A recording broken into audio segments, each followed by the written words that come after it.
How do we equip our families with a biblical worldview? How do we prepare the next generation for life? How do I grow in my walk with the Lord and in my marriage? If you wrestle with these questions, you are in the right place to find answers. Welcome to the Entrusting the Faith podcast. Welcome to the Entrusting the Faith podcast. I am your host, Eric Rutherford, and I'm excited today because I have with me Jeff Hamilton. He is the founder of Dad Academy, which seeks to help fathers parent on purpose. He is a pastor, a coach, a consultant. Most of all, he is a husband to Jamie. They're coming up on 29 years of marriage, dad to Justin and Jordan. And he's a Christ follower, pastor of Hills Church in Laguna Hills, California. Two quick items before we get to our interview. First, if you go to our website at entrustingthefaith.com, scroll down to the bottom, sign up for our weekly emails so you know who is coming up on the podcast for the week and who you may have missed the previous week. You'll also get a free resource when you do, and you can find all our other podcasts on our website while you're there. Feel free to scroll through them, find other interviews to really help you along the way. Second, this episode is just brought to you by my book, Leading While at Home, How Husbands and Fathers Can Biblically Lead Their Families. So if you've ever thought, man, I want to be a godly husband or father, I don't know where to start, or you've heard that you need to do something to equip your family, but you just don't know where to begin, well, if this is you or anybody you know, Leading Well at Home will show you how you can love Jesus Christ, love and serve your wife and children, and take responsibility for discipling your family.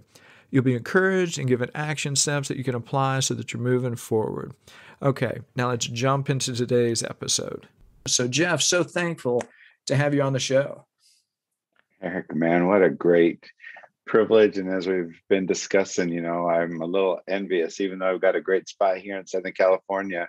So part of our hearts that are still there in Middle Tennessee. One of the favorite seasons of our lives were the years that we lived in the greater Nash Vegas area.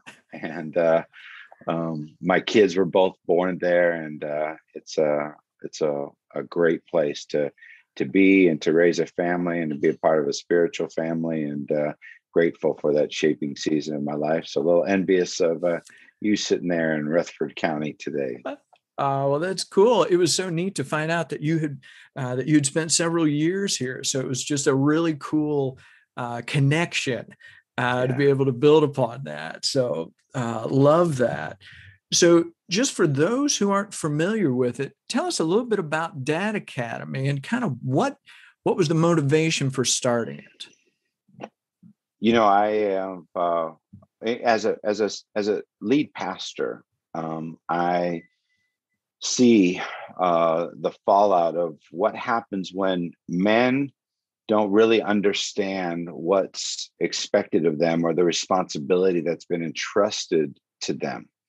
So much of it happens because our culture, the destruction and disintegration of the family unit has really put men at a disadvantage. And so I felt that guys knew, if they knew what was expected of them and could have a plan on how to be successful, that most guys will strive towards that. It gives them some rails to run on.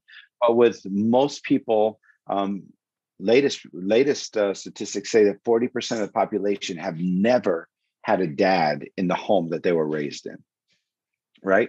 And so how do you become a dad without a model or without a mentor? And in my consulting for businesses, I have a master's degree in strategic leadership. Some of the consulting that I'd had to do with helping them reevaluate their business model, their strategy, about their mission and their values and how those things align with their culture, because a healthy culture that's in alignment with mission and values that work those things out, then we start to see the long-term turnaround and success of those enterprises. And I thought, man, could we merge those two things into helping dads develop an intentional plan for the dad that they want to be. And so about 6 years ago, I gathered a group of guys starting at my church in my Monday night basketball league and asked them if they would be a part of the small group that I was going to start called Dad Academy. And we started walking them through this process. And up until this year, it had really been only done something that was in person, but we've seen wonderful success with dads that have participated. And plus, it's an easy win with your wife, right? When you get to come home and say, "Man, sweetheart, check out what I did.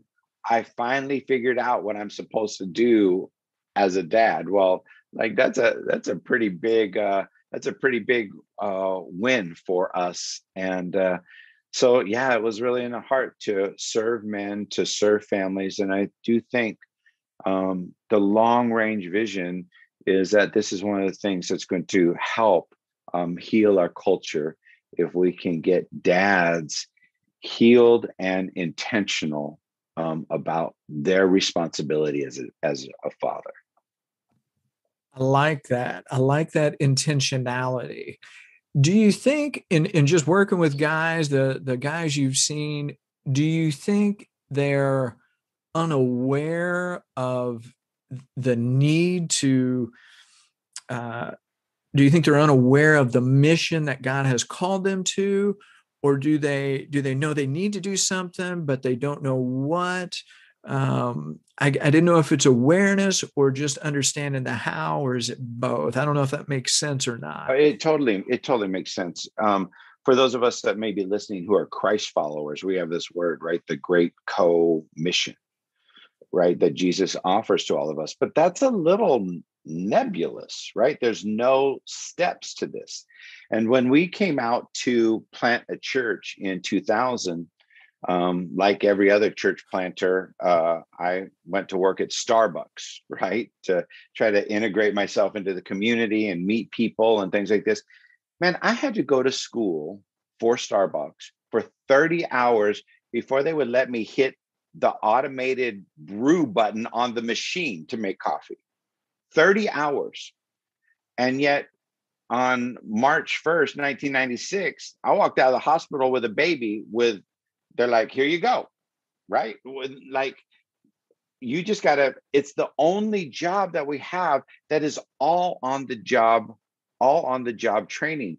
And what we just hope is that they get to their adulthood without crashing or burning, without them killing someone or without us killing them, right?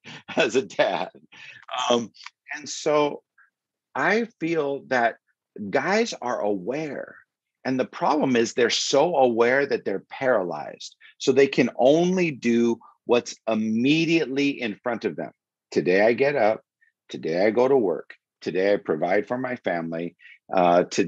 Today I get home so I can load up the soccer balls and put them in the back of the van and run somebody to practice. And like, we're focused on only the thing that's right in front of us. And I think, doesn't Proverbs say that without a vision, it says that NIV says people cast off restraint. They live without boundaries. And I think Dad Academy helps to give some guys some boundaries, right? When you win it doesn't matter how great the football, the catch in football is, if it's out of bounds, right? There's boundaries in life, and boundaries help you understand when you're winning. Those boundaries determine when you've made a first down, right? Those boundaries determine whether a hit ball is fair or foul. And it gives us a chance to go, okay, now I know where I'm headed. And Dad Academy, in helping guys develop their own personalized dad plan, gives them some boundaries to live their lives within, and helps them see the vision that God has presented to them. They just didn't know how to work it out in their own day-to-day lives. I like that. And I agree. Like, as a guy, sometimes it's just whatever's next in line, whatever's right in front of me. And, especially, you talk about, you suddenly you're able to come home with a child and you have kids, especially when they're young, you're just thinking, Lord, help me to get them to bed tonight. That's sort of like, Yeah. that is like the prayer, like as soon as your feet hit the floor, right? In the morning out of bed. Um, I totally appreciate that. Now, one of the things, Can I speak to that too? Because yeah, please do. one of the things is I think dads underestimate the importance of those moments. Like Mm, dad, bath time and bedtime are huge dad moments because they help.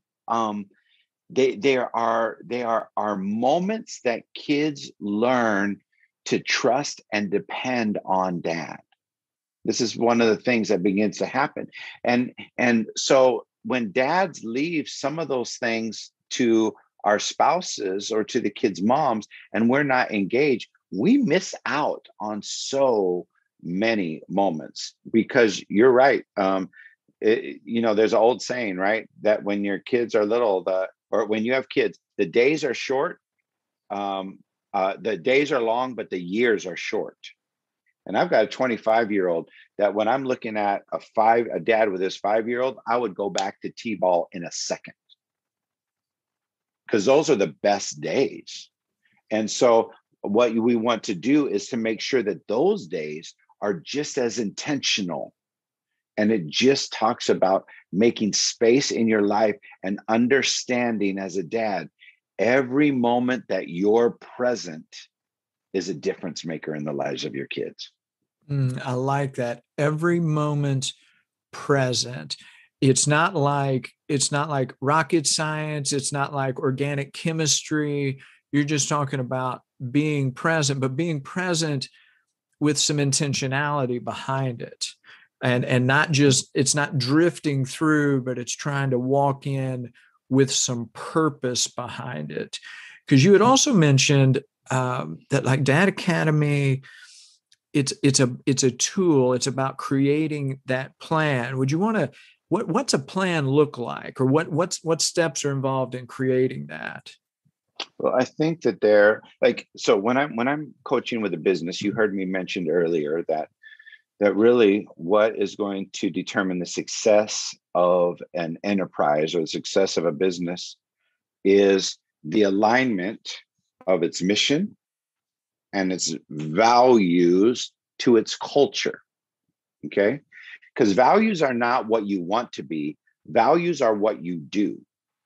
Many of us have aspirational values. Let me tell you about one of the values at the Hamilton home. One of the values of the Hamilton home is you can leave your cups out and mom will pick them up later. Right? Now, nobody wants that for a value, but that's what gets defaulted to. But that works against the kind of culture that we want to have, which is that the Hamiltons serve. Right? So my value and my culture are not aligned. And so what Dad Academy helps a guy do is there's all kinds of stuff that's inside of us, ideas and fear and some hurt and some aspirations. And it helps us sort through all of those things so that we could start to find, there's a famous author that speaks in the men's world that says that you can find the gold that God has placed inside of you. Because your job as a dad is to create a culture that you can pass on your values and your skills to your children. That's how you'll be measured as a dad. You create a culture through which you pass on your values and your skills, the what you do, the how you do, and the why you do what you do. That's your job as a dad, to be able to pass those things on and equip your kids for life with them. So we help dads actually develop through the process of the 7 sessions of Dad Academy. There's a little homework that gets us thinking about each of these things, but the homework is not just wasted busy time. The homework actually helps you build the 5 parts of your personalized dad plan. That gives you some rails to really be able to run to. And the best part is I'm not telling you how to be a dad. There's nowhere. Dad Academy is just a tool to bring out of you what God has placed inside of you that he thinks is important enough that he's entrusted some other people to you to make sure that they get what you have. I like that. The way you're talking about that passing on, and that, the Lord has given us these children so that we can equip them so that they can then go on. And so I think sometimes we miss, I think guys sometimes, again, we're short-sighted, or let me say, I get short-sighted and I forget the long view. I forget this idea of legacy. What makes legacy so important, and keeping that long view in mind? Well, I'll tell you, it's one of the questions that we ask, and it's often asked of men often when we kind of want to reach the heart of a guy, is how do you want to be remembered? Let me just tell you, you don't have as much control of how you're going to be remembered as we think that we do.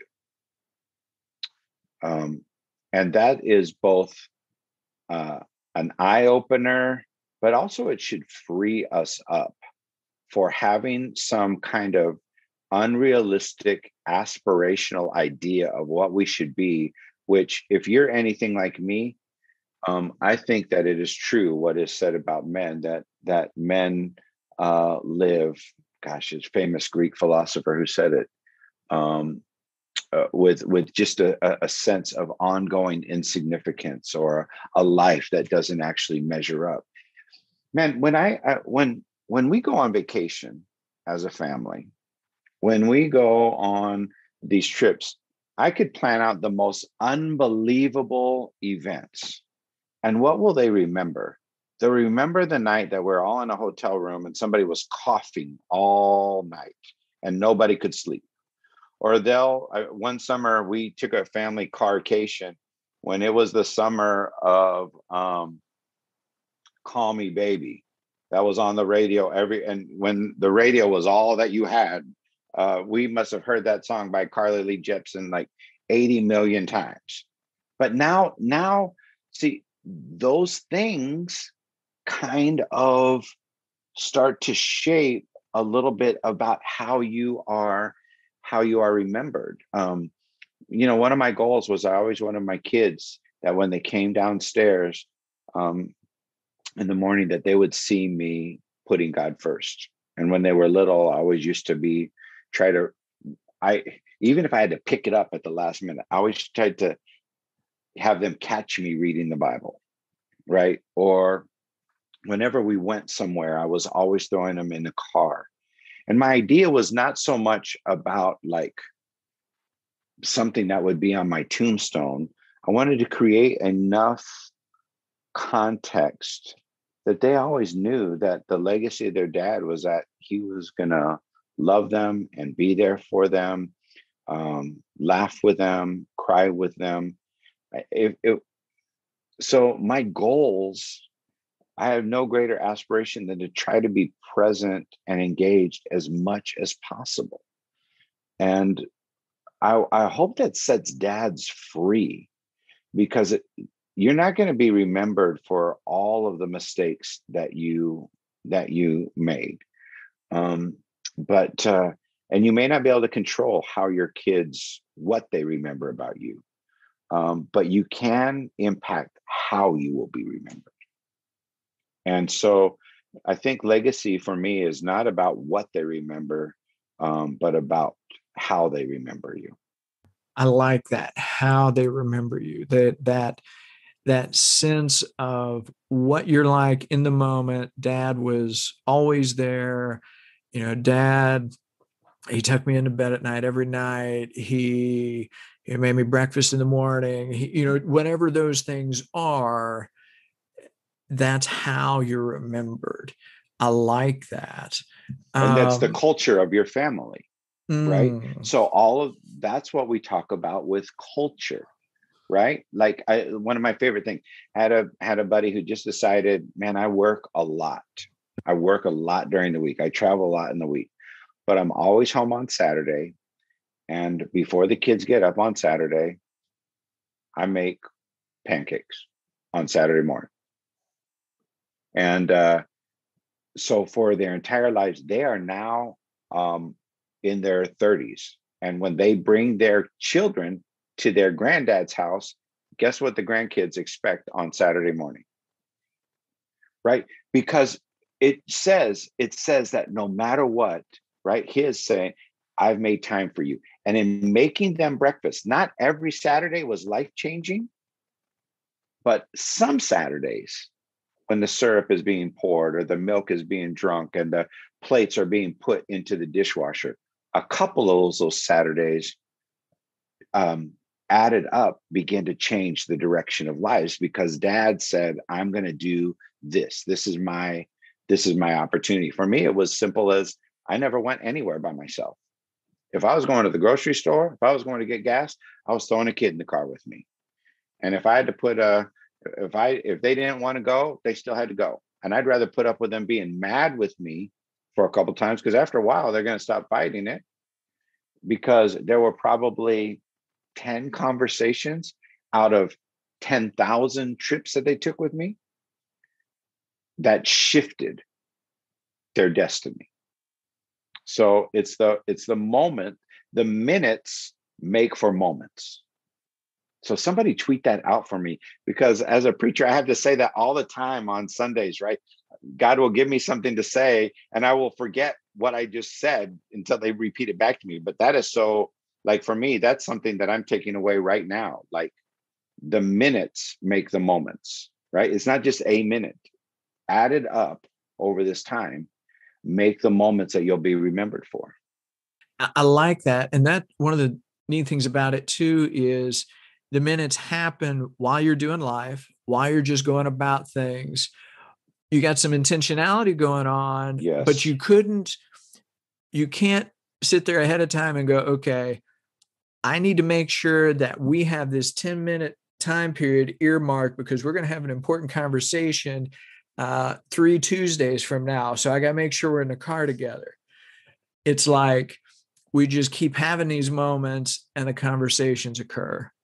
One of the things that we plan in Dad Academy is that when you get into a habit of that, when that's part of your culture, that you get to intentionally plan events and significant encounters where, as a dad, you get to make a deposit, right? So, like on my son's 16th birthday, I'm big on rites of passage, and we went camping for 3 days in the backcountry of Yosemite. It's kind of a new thing for both of us. It's not like we're avid outdoorsmen, but I knew that there was something about us making fires and cooking meals and lugging our packs, that there was going to be some manhood lessons in that for him.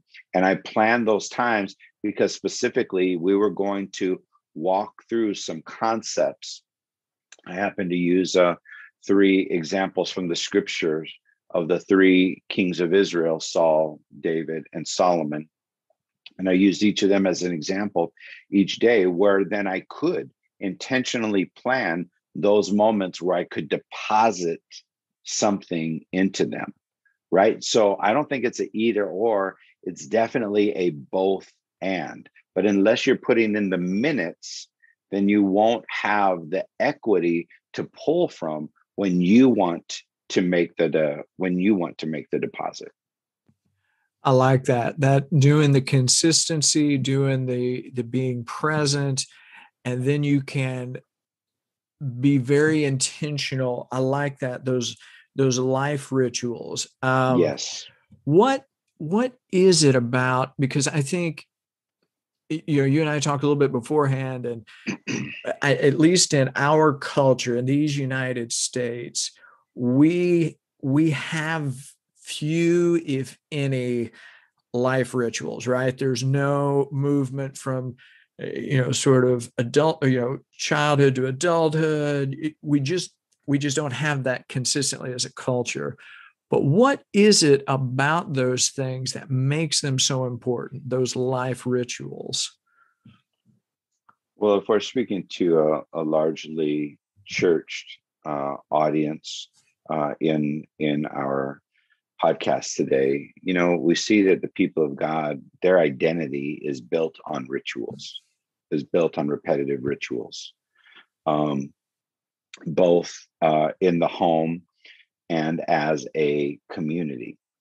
Now, one of the things I like to push back on a little bit is, we're not the Maasai warriors where we send our 13 years old out to kill a lion with a spear, all right, and you come back and now you're a man.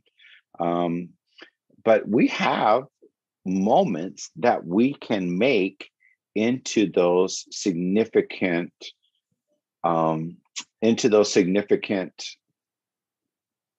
rituals. For instance, when your kid gets a driver's license, right? That's something that is not only to be celebrated, but there's a process that goes along with that. And dad, probably the more time you spend with them, helping them learn how to drive, and the more time it's a great opportunity to talk about responsibility. Birthdays, significant birthdays. Here in our culture, we celebrate the Sweet 16 for girls, right? In Southern California and in other parts of the country, 15-year-old young ladies, the quinceañera, right? When you think about the quinceañera, they were actually presenting their daughter saying, this woman has been trained for wifehood. She knows how to cook. She knows how to clean. She knows how to care for her family. And she is now eligible, right? There was a part of training that went in with the celebration. So I would like to encourage our listeners to consider, how can I make passing on a certain set of skills a part of whatever is the upcoming celebration? So for my daughter, we had, it was her 16th birthday. Just like I took my son to Yosemite for camping. My daughter and wife are very different. They decided they're going to spend a long weekend in New York City. Now, that was a fun thing for them. And they went to some Broadway shows but it was really about the time. And Jamie was passing on to her, now that you are an adult, these are some of the things that you need to consider as you're taking on more responsibility for your life. And it started by giving our daughter some responsibility for planning the trip and getting to enjoy and reap the benefit of that, but during that time. So I think like high school graduations, I'm really looking forward to. I have one more rites of passage for my son. He one day when he is about to get married, I will throw his bachelor party, and it will be a group of men that will be around that will affirm that he is prepared to take on the responsibility of another life and the other lives that come with that. It's not just going to be a party to think about, this is my last day before I'm free, before I take on new responsibilities. No, it's this is a great honor. So I think that there are moments, even in the Western American culture, that we can do better. The switch from 12 to 13 is one of them, right? High school graduations, junior high graduation is one of them. Maybe there's some other skills that families do, such as the Eagle Scouts with achieving the Eagle rank or driver's license. There's a lot of these moments that we just, as dads, I want to help you think about how to make them significant, not just celebrations. I like that. Significant, not just celebrations. Be thinking ahead, be asking those questions. What is it that we want you to be able to not only celebrate, what skills, what responsibilities. And I love that, what you're talking about with your son and, being able, before he's married, that affirmation, having guys coming together, affirming him in his calling as a husband, in who he is, as God has created him to be. And I love that, because it's a moment, it's intentional, and you're having other people as well speak God's truth into him. And so I think it's beautiful. I love that. I'm gonna write that one down for me. In Dad Academy, planning out these rites of passage for your family is part of your dad plan. I And love that. so thanks to Robert Lewis, the Dr. Robert Lewis, the senior pastor of Fellowship Bible Church in Little Rock, Arkansas, I got the ideas in Dad Academy about the rites of passage, that it has three pieces, which is value. It communicates the value of the individual. It has to have a cost, a sacrificial cost to that. And let me see. Let me see. Let me pull up the symbols. It needs to include symbolism, right? So when and it needs to include some vision, that you're casting vision for what they're going to be. So the Hamilton name actually has a Scottish history. And one of the things that we'll do, one of the gifts that I'll give him is I'm investing into a coat of arms that's actually going to come from Scotland one day, and it will be able to be, so I will have one and he will have one that is showing the long line of how, and it just says, now you're your own House of Hamilton. For my daughter, when she turned 16, one of the things that we were able to give her was that her maternal great grandmother, who had been passed, we passed down to her a string of pearls that both initiated that she's coming into womanhood, but also pearls are probably an amazing picture of what happens in our life, how the things that are irritant and the things that want to invade our life, that over time, right, they just get massaged and can become something that becomes beautiful and valuable for our life.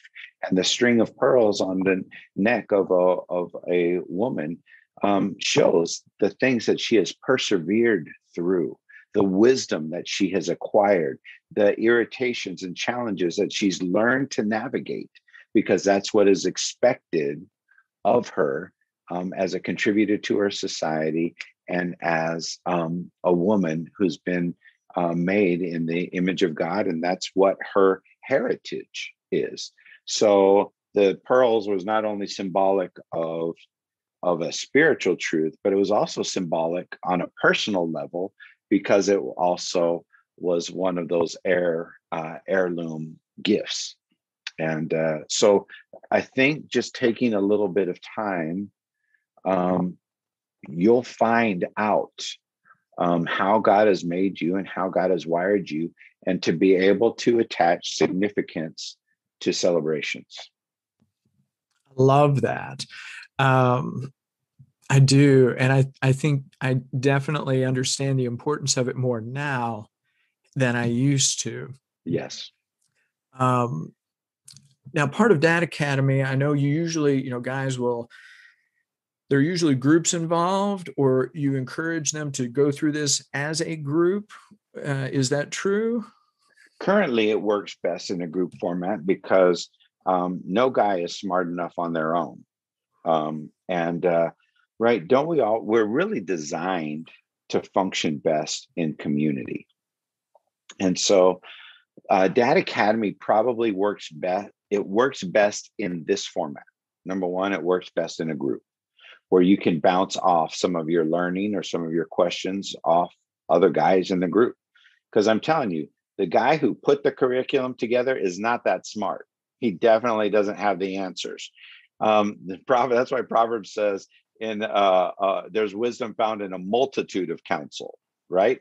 And so the guys that you're doing some life with are also going to be the guys that maybe will help you parent your kids, right? They'll come alongside. So it functions best in a group. But listen, and so we facilitate some online groups or whatever. It also works best over a period of time. Because when it's kind of compacted into just when I do a seminar, like a Friday night and all day, Saturday, even at my best, Tony Robbins or John Maxwell. You don't have time to digest all of the things. When you start to unpack your values, what are the beliefs behind your behavior? Like that takes weeks to kind of, we don't ask you to finalize your value in Dad Academy till probably like week 4, because it takes so much time massaging it and thinking about it. So the videos themselves are only about 15 minutes per session. So when you put it all back to back, it's less than Shawshank Redemption. But you don't have the time to process it. And there's a little homework that goes alongside of it after each session that comes with a workbook that gives you some fill in the blanks and places where you can take notes.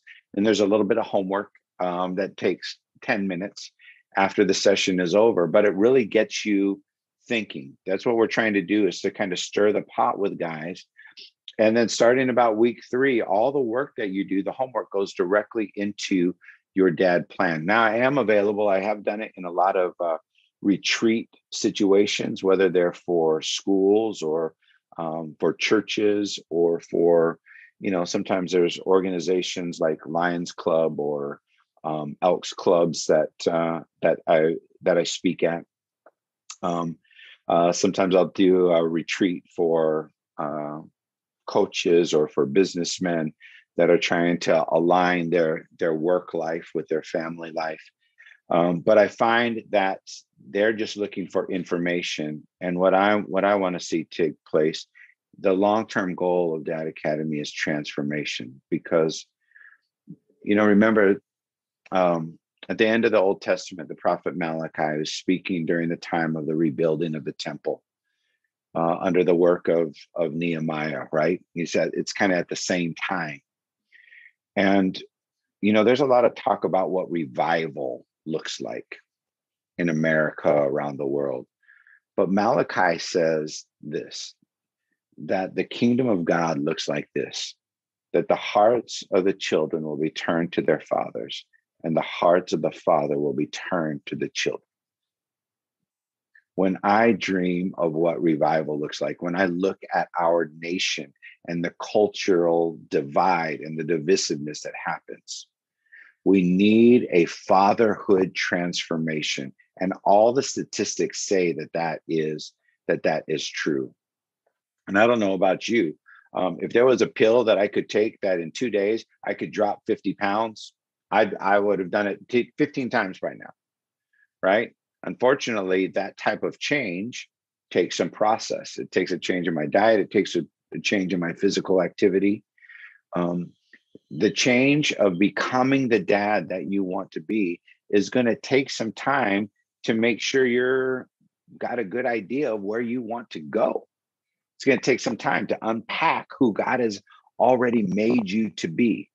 So I just say, like, don't rush the process. When I was growing up, one of the biggest waste of time was shaking the Polaroid, right? For any of you guys that remember the instant camera that spat out the Polaroid picture, and you'd want that thing to develop, so you would shake it thinking the air was going to develop it. And nobody really realized that it was actually the chemical process on the inside that you couldn't see. And that couldn't be sped up. A Polaroid picture develops at the same rate of speed, whether it was sitting on the counter or whether you're shaking it for your life in your hand, because the process is the same. And we want the Dad Academy is just a process, just a tool, so that you can be confident in that God's given you everything and dropped everything in you that you need to be the dad that He dreams that you can be. I love that. And that's a beautiful example too, that it takes time, it takes purpose. It can't be rushed, but yet, we still have to take those steps. Now, for dads who are listening to this and they're going, okay, I'm encouraged by what I'm hearing. What is like one action step that they can take like today to grow in their God-given calling of being a dad? If I could point, we have a tool actually on the Dad Academy website, dadacademy.info, not dadacademy.com, dadacademy.info. It's called The Three Responsibilities of a Father. And it's a very simple thing that kind of gives us a big picture of what our job really is as a dad. It's a print off that you can take with you. There's actually on the website a little clip that gives an introduction to this idea. But you can grab this little tool and it will start, I promise you, it will start to inspire you to think bigger about being a dad and the privilege and responsibility that you have. I tell men that the three responsibilities of a dad is that when it comes to your kids, you have to protect their purity, you have to affirm their identity, and you have to direct them to their destiny. And that there are these very practical things that you can do to take this kind of, turn this noble vision into something that's very practical and workable. Like most of us don't think that household responsibilities and getting your kids involved with doing chores around the house is something that prepares them for their destiny. But it is a very practical learning lesson that is appropriate at every stage that helps them understand the discipline and the effort that is required to both initiate and complete the tasks that are necessary for you to get to the next step of where you want to be. And so there are, with each one of these ideas on the three responsibilities of a father, there's three simple little ideas that will help spark some thought of how you might be able to accomplish this. It's a free download. If you just sign up on the box, it's the three responsibilities of a father. And in fact, if you're just looking for maybe just a little spark, I'd love to direct you to our social media, dad.academy on Instagram. Every Monday motivation, there's a quote. Tuesday, there's a little inspirational video clip. There's an idea to prompt some community engagement on Wednesday. There's a profile of a dad who's doing it on Thursdays.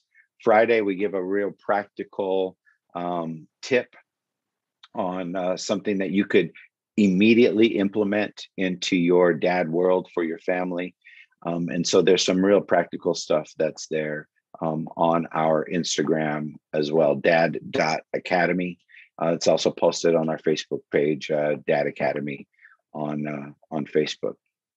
Awesome. So sounds like the best place to reach you would be through your website at dadacademy.info.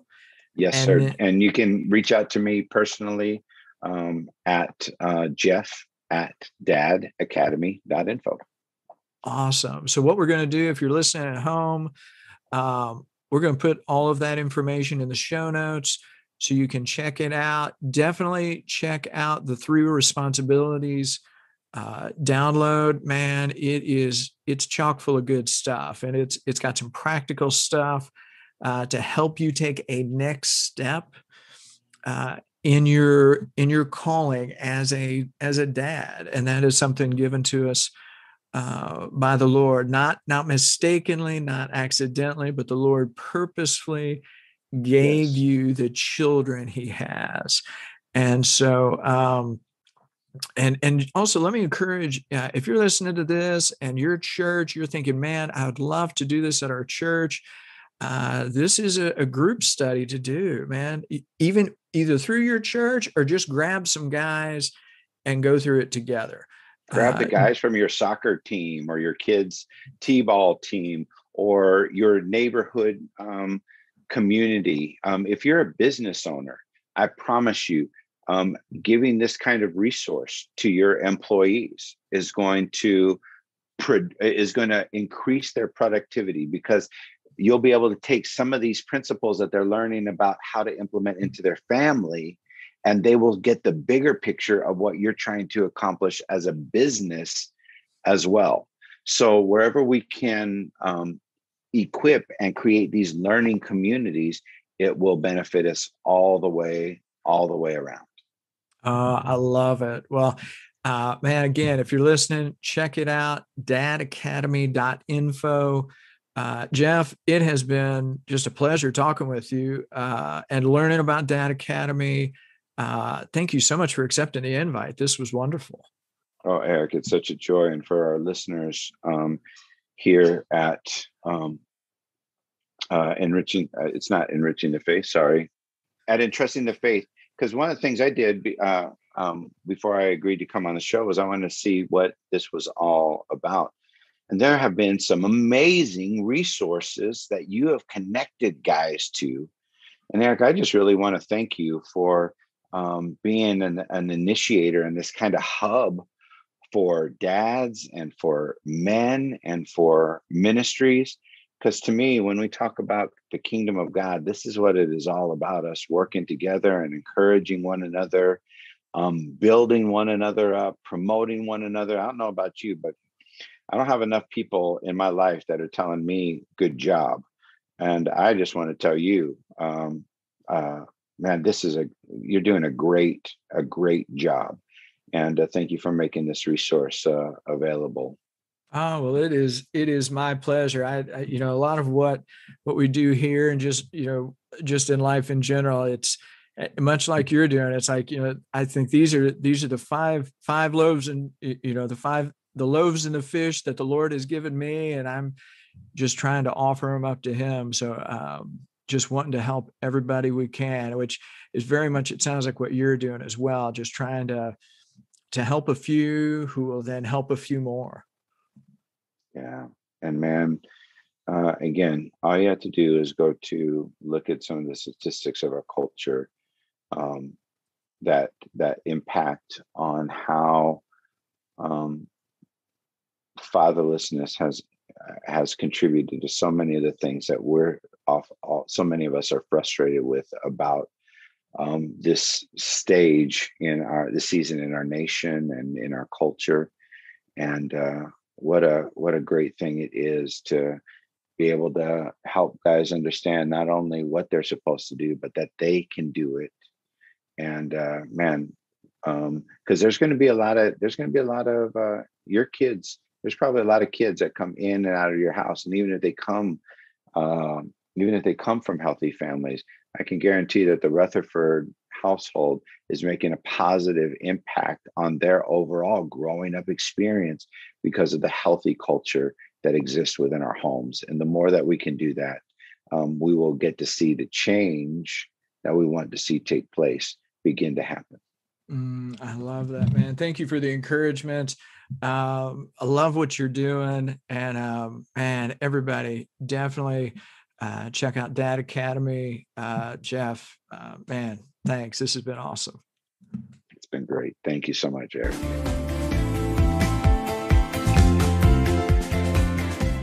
Wow, that was a great conversation with Jeff Hamilton with Dad Academy.